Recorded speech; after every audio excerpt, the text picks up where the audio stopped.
Just to start off with some formalities, I just want to appreciate my co-authors, David Reeb and CM Lim, and they're from National University, Singapore, Monash University, respectively. Thank you. Okay, I'll give some background for this paper, and it's quite relevant at the moment given the current mess there is in the sourcing and the supply of quality masks around the world. We know all about that. We have data that talks about the challenges that small buyers have with respect to sourcing from emerging economies. In our case, it's from mainland China. But we know there's a challenge with sourcing good quality products from emerging economies, and different governments are dealing with this in different ways. The COVID has actually brought this to the attention of the world. This paper, basically, if I just want to position this in terms of the make versus buy, like that's traditionally where everyone starts with in the theory in terms of interdependency and the governance of interorganizational relationships.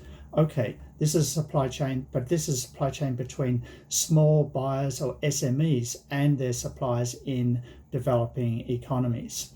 Okay, traditionally the research or the literature is focused on what multinationals do, and in various cases, depending on transaction costs or whatever theory you want to apply, they will use scorecards, they'll use multi-sourcing, they'll use benchmarking. But SMEs don't have the wherewithal or the resources to do such things.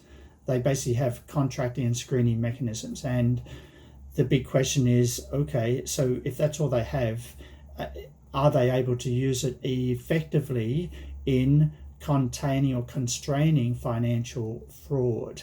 Okay, and so the big research question for this paper is, do governance mechanisms in procurement limit supplier opportunism? And so we can go to the Management Science of Chen and Lee 2017. They talk about analytically that screening mechanisms plays a huge role in contracting, selection, certification, factory audits, license verification.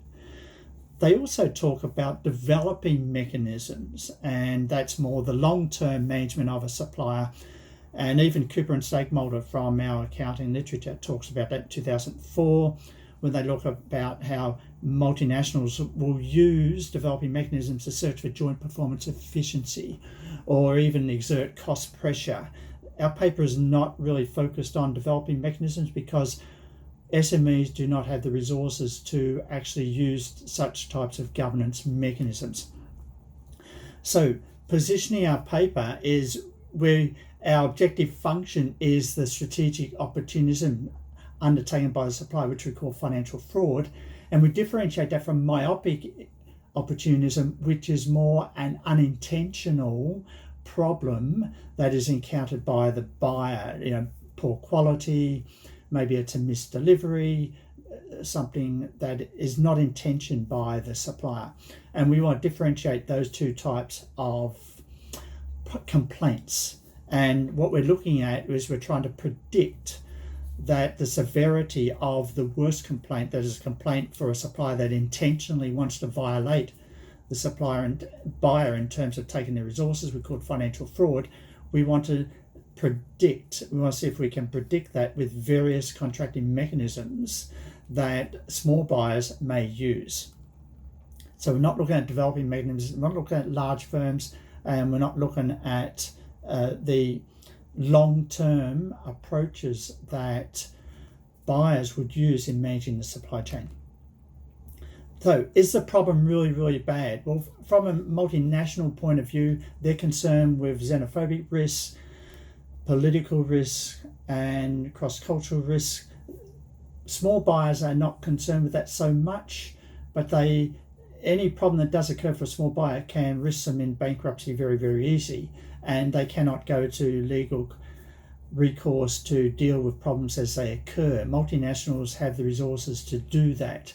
So it's really interesting that our paper will shed light on what small buyers can and cannot do, and what governance mechanisms are they using to be effective in containing financial fraud by suppliers.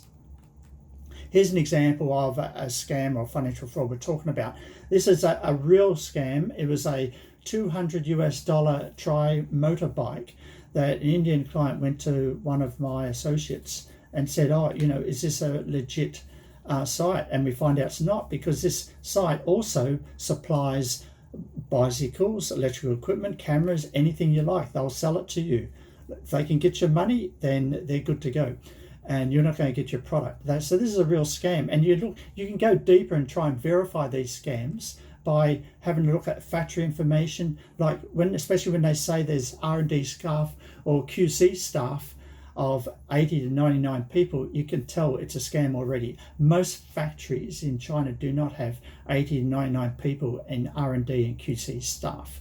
And the factory size, 5,000 square meters, at the most 5,000 square feet for a factory, maybe only 3,000 square feet. But room, 418 floor of a building. Yes, it does occur, but you're not going to get 5,000 square meters in a floor of a industrial building. And so you can see that use of Western Union is another red flag for when we're looking for these types of scams. They are with us today in 2020, by the way. Okay, and there's typical scams. The classic one is you pay, nothing's shipped. Typical scam number 2, it's on its way, but you get a box of rocks. So, and that's a way of, traditionally, when you are buying and sourcing from developing economy, you would go 40, 40, 30. That is 40 up front, 40 on when loading on the ship, and 30 when it arrives in your port in your country. Okay, so the typical scam it's on its way is the idea of getting that second 40%, because they put weight into your product to convince the shippers that there is real product in the container, and then they get the other 40% and they miss out on the last 30 when you inspect it in your country of port. So that's how they can get more money from you. And there's the advanced scams like Shanghai Surprise, Zhejiang Screwjob, and that's when they actually steal the emails of the factory, and then they'll email you presuming that they are from the factory and say, look, we've changed our bank account, can you actually send your money to this bank account and not the original bank account agreed to? Wow. So these are scams that are out there, and we're looking at financial fraud, which is an extreme form of scam like some of the ones I've just explained, and it's different from a myopic opportunism, which is unintentional. Okay, so we've got 4 research questions. Do governance mechanisms in procurement limit this opportunism? And then research question 2, that's a more general one. Research question 2 is directing the first set of hypotheses, that is screening mechanisms. If there's more use of them, then the incidence of financial fraud will be lower. If there's more use of post-audit mechanisms, resolution mechanisms, the incidence of financial fraud will be lower for H2 and H3. Then research question 3, associated with H4, and that is, to what extent are screening and post-audit mechanisms effective in the presence or absence of other resolution mechanisms, specifically contracts? And then finally, who in the OECD buyers or non-OECD buyers is more effective in using these governance mechanisms? So interesting questions. Theory is basic at this stage. We're exploring the data, and it's come from the supplierblacklist.com.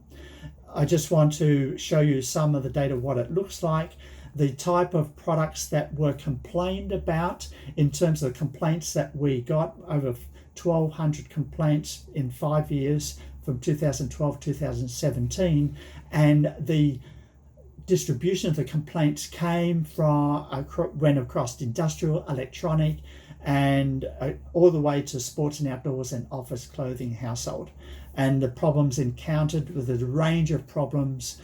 And obviously there was multiple problems in various complaints that were made.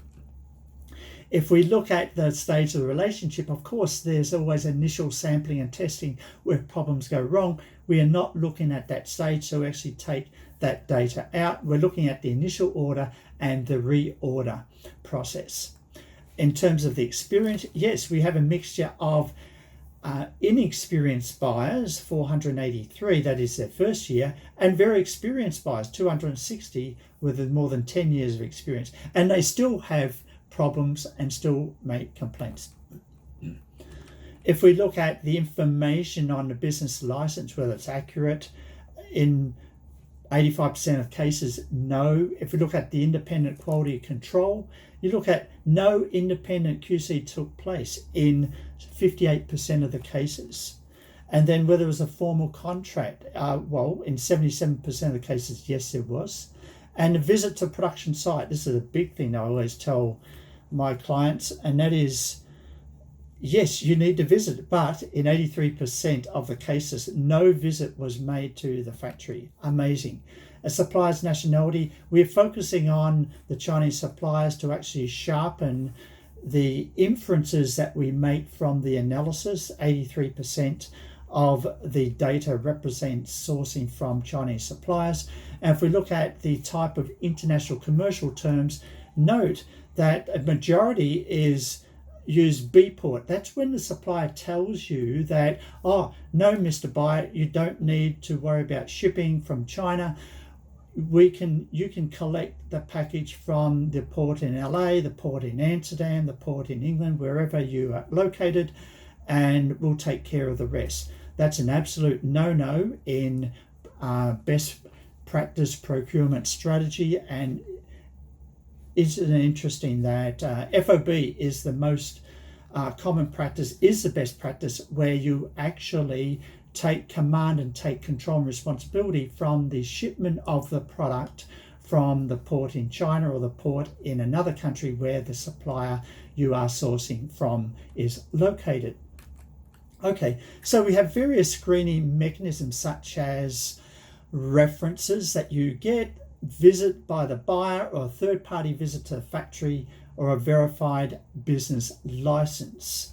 There are various audit mechanisms such as the buyer undertaking their own QC, or the third party doing the QC on behalf of the buyer, and the FOB, Incoterms. We see that as very important because that gives you a chance to do QC and audit at the stage of shipping from the supplier's country. And then we have the resolution mechanism. That's where we do contracts and contingency payments. Contingency payments is when you do the 40-40-30. Suppliers always want, they say 30-70. They want 100% payment before the product leaves the country, but you can always negotiate, 40-40-30 if you have power in the buyer-supplier relationship. But that's what we mean by contingency payments, how you spread out the payments across the different stages of the supplier relationship.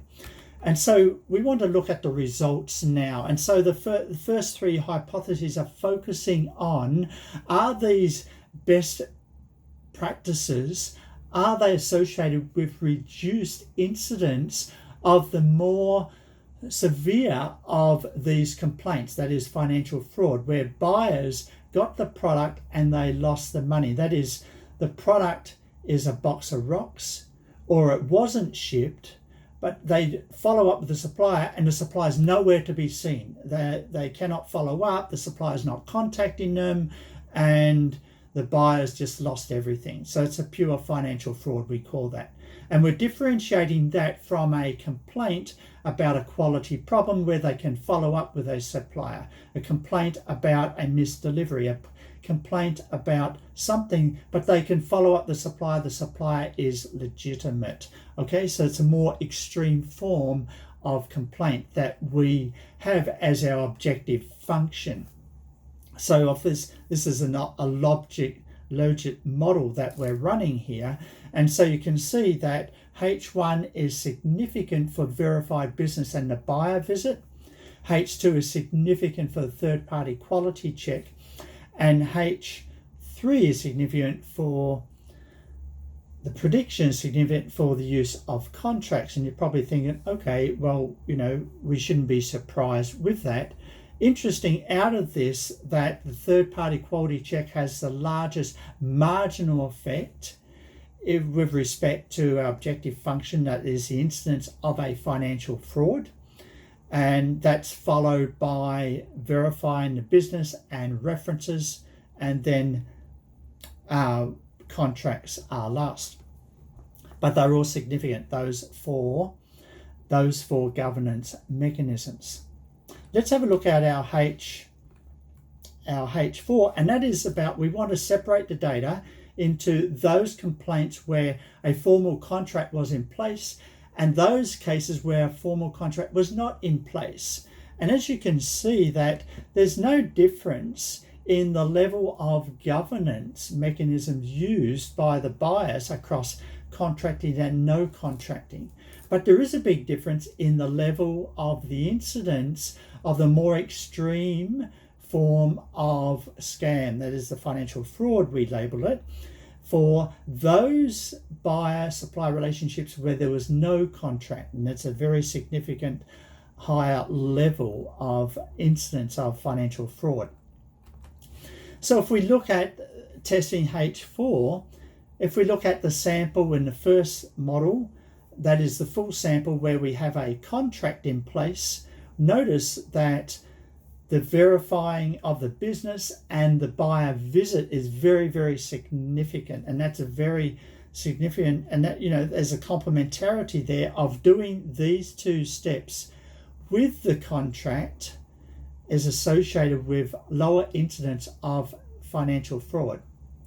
Whereas we look at, if you do not have a contract, then if the buyer undertook audit mechanisms such as a third-party quality check and used FOB Incoterms, which I say is best practice, it's normal in the procurement industry, then that is very significantly related with less incidence of financial fraud. So interesting there, we have, when there's no contract, that audit mechanisms becomes a substitute. When there is a contract, screening mechanisms becomes a complementary governance mechanism.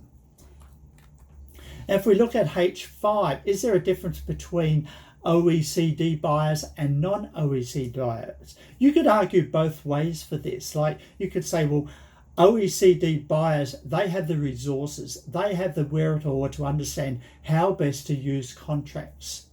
But at the same time, non-OECD buyers may have a little bit more contextual, local knowledge about what they would expect in terms of the delivery, in terms of ethics, etc., of a comparative supplier from a merging economy, a non-OECD economy too. You could argue both ways on this.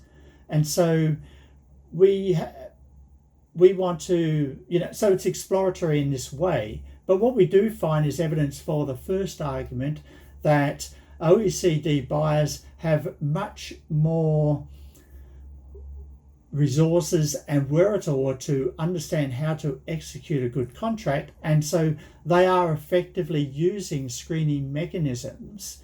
Well, screening mechanisms, that's what we infer from these estimates, being significantly negative with the incidence of financial fraud, that is verified business and buyer visit, significantly related with lower incidence of financial fraud. Third-party quality check is significantly lower, and of course contracts significantly lower. But if we look at those that do not have contracts, we look at non-OECD buyers, we can see that the buyer visit still matters, the third-party visit still matters, and FOB matters. So you can see that there's that buyer visit makes sense in terms of non-OECD buyers having that local on-the-ground knowledge, maybe working on that relationship, and to know that the supply can be trusted or not, that leads to a lower incidence of financial fraud. So we've got differences between how OECD buyers and non-OECD buyers are using governance mechanisms effectively when we define effectiveness in terms of the incidence of financial scams, financial fraud. So if we look at the findings, in some ways we see several mechanisms have limited, if any, impact on supplier opportunism, such as use of company references or third-party visits. In contrast, screening mechanisms and audit mechanisms are strongly associated with lower supplier opportunism and financial fraud.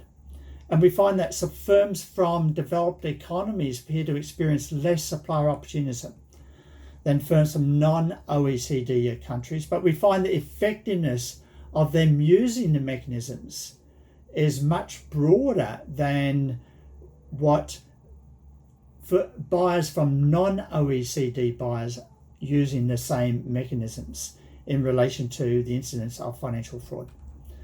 There are many contributions. I'm not going to go over them in too much detail and wait for some questions. But what's important here is that, the interfirm collaborative contracting literature has talked about, behavioural controls, output controls, formal controls, informal controls. We're given a little bit more contextual specificity, can't even pronounce it, to, how does governance mechanism look like on the ground when it comes to reducing opportunism of the supplier. And we're focusing on contracts, but there's another range of mechanisms that are actually used in place. The other potential contribution is relating to all the analytical literature that has described in their motivations about the use of all these mechanisms, but they've only analytically modelled the effectiveness of such mechanisms. Another area of contribution could be in the contributing to the archival research in the operations literature. And finally, there's a contribution to the international business literature that we're thinking about in terms of trying to understand how do we effectively deploy contracts, and whether buyers from developing economies can deploy contracts to the same effectiveness as buyers from lesser developed economies. So just to finish there for the moment and take some questions, and happy to take any questions or any comments. Thank you. Good question. Why not test H4 and H5 interactions rather than separate regressions? I think that's something that we can, if we want to test a specific theory. By actually showing the separation, we can see more specificity of what those estimates are using. And in the results I just presented, I didn't show that I haven't shown the difference in, are the estimates for those two groups of samples significant different from each other? And that's a test, or the interaction can reveal. So that's something I can do. And that factor analysis, latent factors emerge from the data. Let me work on this. We call it governance mechanisms. I think we borrowed a nomenclature from the literature, and you type in scams into Google Scholar, you get nothing. Type in governance mechanism, you get a lot. You type in financial fraud, you get less from the operations literature, and you get a lot from the corporate governance literature. So it's a matter of getting the right nomenclature that speaks to the right audience or the journal that we're going to submit the paper to.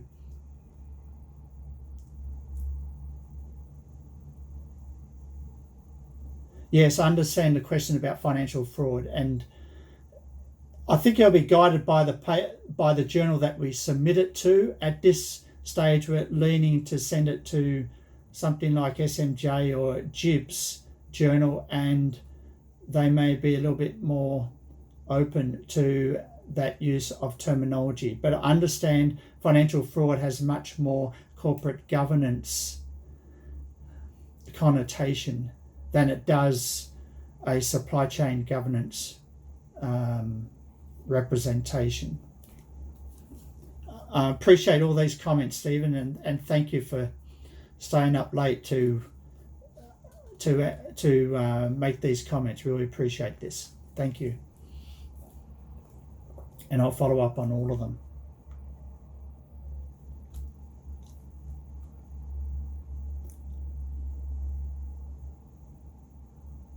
I think part of the challenge of running the factor analysis, and it took a long time to clean the data, is that when a complaint comes into the supplier blacklist, often the complaint is about multiple factors, and we had to, through direct observation and parsing of the data, we had to think about what was the dominant aspect of that complaint in terms of how we categorized it as a myopic opportunism problem or a strategic opportunism problem, which we labeled as financial fraud.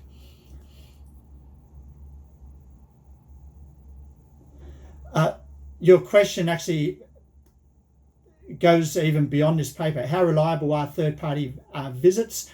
Yes, they are reliable if and only if, this is what I tell buyers, that is, if the buyers know exactly what is the specifications of the product that they are sourcing. Most buyers do not know, and often third-party visits will work best when there are exact engineering specifications associated with what the third-party visit has to check on at different stages of the production process. And even when the container goes to shipping and they take a package out of the container, the third-party inspector needs to know exactly what is the weight of that package and even open up that package. And if the buyer does not specifically tell the inspector, you need to open up a random sample of packages at the container at the port, you'll still get a box of rocks. So third parties can only do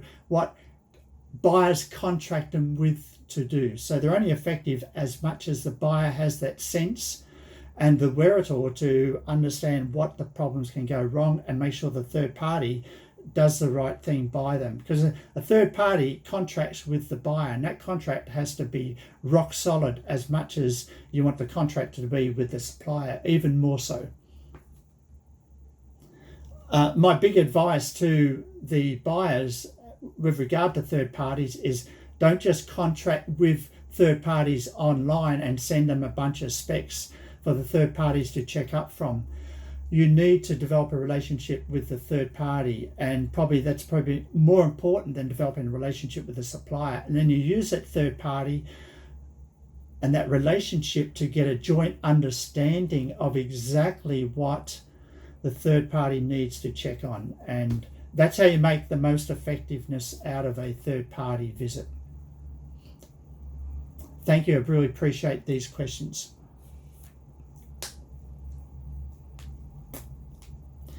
And hope to see you. Oh, we've got one more. Great idea. Good bet. Appreciate your comments, Stephen. And thank you so much for staying up late in your time zone to be active on this presentation. Thank you. And thank you to all the participants.